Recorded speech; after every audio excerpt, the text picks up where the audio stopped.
We all know someone who is always there with a shoulder to cry on, anticipating exactly what you need before you even have to ask. In the Enneagram system, a framework for understanding personality, this archetype is formally classified as Type 2, commonly known as the helper. They possess an incredible sensitivity to the emotions of others. They naturally nurture the people around them and consistently perform acts of generosity without a second thought. Because they are so endlessly accommodating, they are almost universally beloved by their peers. This creates a flawless social facade that successfully hides a heavy psychological toll.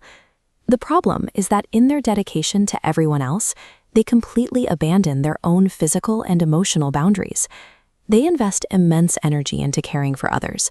When that effort inevitably goes unreciprocated, they hit sudden walls of exhaustion and begin to harbor deep, quiet resentment.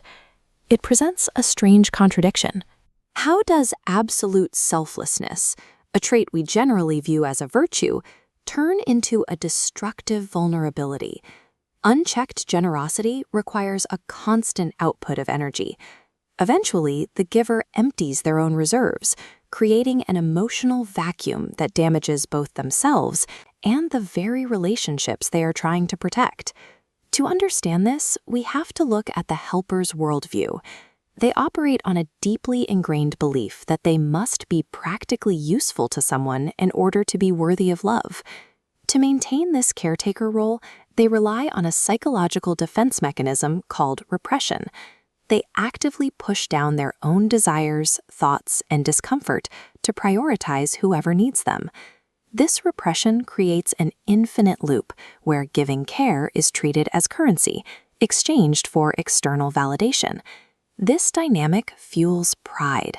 The helper develops an inflated self-importance, convinced people could not survive without their indispensable intervention.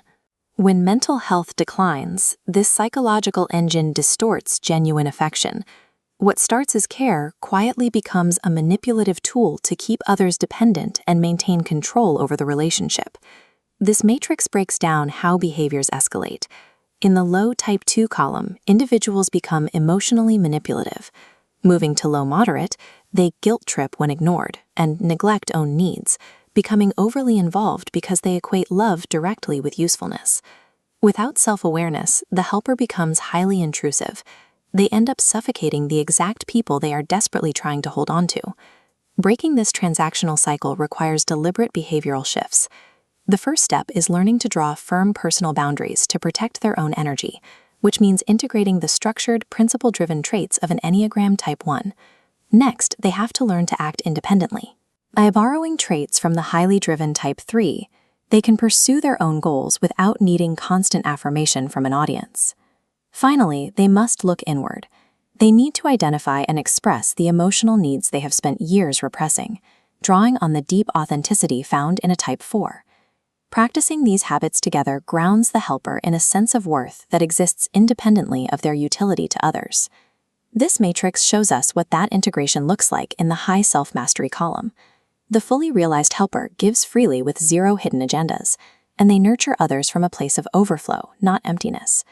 This change allows the helper to ask for support and prioritize their own well-being without the weight of personal guilt. They are no longer giving care to fill a void in their own self-esteem. They are giving because their own emotional cup is already full, and the excess naturally spills over to the people around them. True compassion never comes from self-depletion.